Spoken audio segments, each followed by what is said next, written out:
বিসমিল্লাহির রহমানির রহিম। প্রিয় 7 নম্বর ওয়ার্ডবাসী, দেখেন আজকে 7 নম্বর ওয়ার্ডের কি অবস্থা। আমি শুধু একটা কথা বলতে চাই, যারা ধনী লেভেলের লোক আছেন বা বিভিন্ন নেতারা আছেন, তারা একটু এদের পাশে দাঁড়ান। অনেকের বাড়ি ঘরে পানি ঢুকে গেছে, দেখেন এদের ঘরের ভিতরে অনেক পানি, এরা ফাঁক করতে পারতেছে না, তারা রান্দের কম দাঁড়ান। আপনারা দেখেন, আপনারা যদি মানুষের পাশে না দাঁড়ান, যারা সামনে 7 নম্বর ওয়ার্ডে কাউন্সিলর হবেন, তাদের কাছে আমার বেশিরভাগ অনুরোধ, আপনারা একটু দেখেন।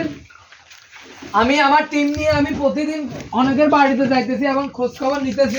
দেখেন এই ঘরের ভিতরে পানি, এখান দিয়ে দেখান। এই বারবার আপনাদের কাছে আমার একটাই রিকোয়েস্ট, টাকা পয়সা বড় জিনিস না, আপনারা আসি একবার দেখা করে যান। এর ঘরে আর খালে কি অবস্থা হয়েছে, ফাঁক করতে পারতেছে না, আরো অনেক সমস্যা। এরকম সকল ফ্যামিলির লোকে এরা পানির জন্য খাইতে পারতেছে না, ওই বৃষ্টির পানিরে তারা ফুটাই খাইতেছে, তাদের কি অবস্থা। আমরা সবাই এগিয়ে আসেন, মানুষের বন্ধু, বিপদে বিপদের কাছে থাকলে এটা হচ্ছে প্রকৃতিক ফ্যামিলি। দেখেন এই দুইটা ফ্যামিলির অবস্থা খুবই খারাপ। যারা বিদেশে আছেন তারা এডিট করেন, ঠিক আছে। আমি আমার টিম মেম্বারদেরকে নিয়ে দেখতেছি, তাদের সিলেকশন ফাঁস করবে, ক্যাপাসিটি বলতে যায় এ তুলে দেখান।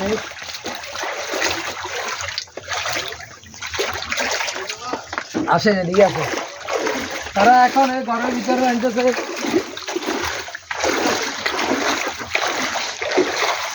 বেশিরভাগ প্রবাসী ভাই যারা আছেন তারা একটু ব্যবস্থা নিলে ভালো হয়, যাতে যা পারে আর্থিক সহযোগিতা করিয়েন। দেখেন চুলা এগুলা বানাইছে, এখন ঘরের ভিতরে ফাঁক করতেছে। আমি আমার টিম নিয়ে কাজ করতেছি, সবাই জায়গা থেকে এগিয়ে আসুন। দেখেন আমি আছি, আমার সাথে ক্যামেরাম্যান অনিক আছে, আমাদের ওমান প্রবাসী আলমগীর আছে, আরাফাত আছে, আরো অনেকজন রাস্তার উপরে আছে। সবচেয়ে বেশিরভাগ বারবার বলতেছি, যারা কাউন্সিলর হবেন, 7 নম্বর ওয়ার্ডে কাউন্সিলর প্রার্থী অনেকজন আছেন, তারা একটু এগিয়ে আসেন, দ্রুত ব্যবস্থা নেই।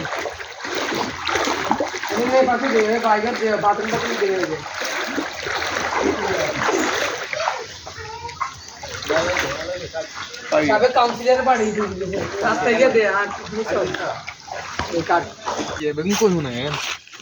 আর